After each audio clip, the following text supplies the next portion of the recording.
ये कहानी है 7 राज्यों के एक योद्धा की, जो कैसे एक आम आदमी से महान योद्धा बनता है। कहानी के शुरू होते ही हमें इसी योद्धा को दिखाया जाता है, जो कि अपने सर को अंतिम विदाई देने के लिए यहाँ पर आया था। ये बचपन से ही अनाथ था और इन्होंने ही इसे पाल पोस कर बड़ा किया था। ये जब छोटा था तो इसे हर गलती पर डांट पड़ती, लेकिन ये फिर भी उनके लिए वफादार था। फाइनली अंतिम विदाई देने के बाद में ये उनकी तलवार को अपने साथ में रख लेता है, जो कि बहुत ही शानदार और योद्धाओं की तलवार थी। इसके पास ना तो रहने के लिए घर था और ना ही ज्यादा पैसे। इसके पास बचा था तो सिर्फ 3 घोड़े और ये तलवार। ये पहले तो इन घोड़ों को बेचने के बारे में सोचता है, लेकिन इसे याद आता है कि इन्हें बेचने के बाद ये फिर से कंगाल हो जाएगा। रात यहीं पर गुजारने के बाद में ये अपने 3 घोड़ों के साथ में यहाँ से सफर के लिए निकल जाता है और सारा दिन सफर करने के बाद में ये पहुंचता है एक जगह पर, जहाँ पर इसे एक छोटा सा लड़का मिलता है। ये उससे कहता है कि मेरे घोड़ों को साफ कर दो और इन्हें खाना भी खिला देना। ये एक होटल थी जहाँ पर ये भरपेट खाना खाता है और जैसे वहाँ से जा रहा होता है तो ये देखता है कि उसके कपड़े पहने हुए वो लड़का इसके घोड़े पर बैठा हुआ है। ये सब देखने के बाद में ये काफी गुस्सा होता है और उस लड़के को नीचे उतरने के लिए कहता है। तभी ये लड़का कहता है कि मेरा कोई नहीं है और मैं अनाथ हूँ। आप जहाँ पर जा रहे हो मुझे अपना शागिर्द बनाकर ले चलिए। मुझे पता है कि आप योद्धाओं के मुकाबले में शामिल होने के लिए जा रहे हो। मैं वादा करता हूँ कि मैं हमेशा आपका साथ दूंगा। लेकिन ये इस लड़के को अपने साथ में ले जाने से मना कर देता है और यहाँ से अपने आगे के सफर पर निकल जाता है। ये जिस जगह पर जा रहा होता है उस जगह का नाम होता है एस्पर्ड और उसी जगह पर वो मुकाबला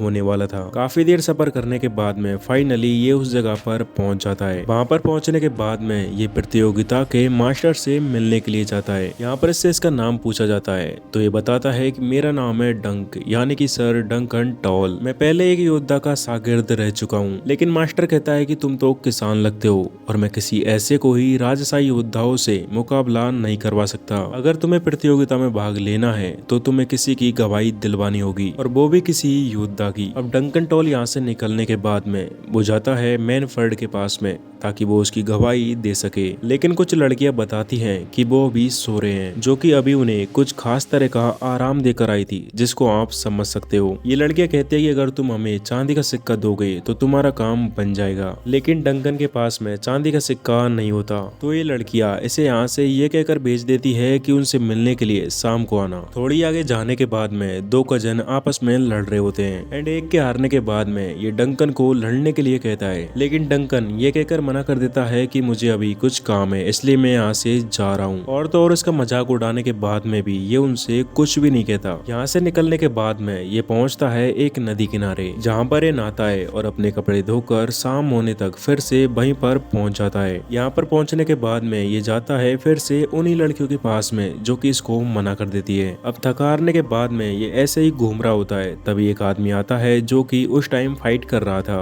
वो कहता है कि आओ मेरे साथ चलो, मैं तुम्हें कुछ खिलाने के लिए लेकर चलता हूँ। डंकन जैसे अंदर जाता है तो वहाँ की शानो शौकत देखने के बाद में एकदम हैरान रह जाता है, क्योंकि वहाँ पर चारों तरफ खाने का एकदम लजीज भोजन रखा हुआ था। डंकन इस खाने को इस तरह से खाता है कि जैसे उसे कभी ऐसा खाना मिला ही नहीं। तभी इसे ऐसे खाते हुए एक योद्धा देख लेता है, जो कि पहले तो इसे अपने पास में बुलाता है और कहता है कि ये तुम किस तरह से खा रहे हो, सच बताना कि तुम यहाँ पर किस काम के लिए आए हो। सारी सच्चाई बताने के बाद में पहले तो ये योद्धा इसे डांस करवाता है। डांस करने के बाद में डंकन इससे पूछता है कि अगर मैं इस प्रतियोगिता में हारा तो मेरे सारे घोड़े चले जाएंगे, इसलिए आप मुझे बताइए कि क्या मुझे इसमें भाग लेना चाहिए। तो वो कहता है कि तुम इसमें भाग लो या ना लो, मुझे इससे कोई भी फर्क नहीं पड़ता। इतना कहकर वो अपनी परियों को रात का जादू दिखाने के लिए ले जाता है। डंकन के हाथ लगती है तो सिर्फ और सिर्फ निराशा, जिसको लेकर ये अपने घोड़ों के पास में आ पहुंचता है, जहाँ पर ये देखता है कि वो छोटा सा लड़का आग जलाकर मछली पका रहा है। डंकन उस लड़के को देखकर एकदम हैरान हो चुका था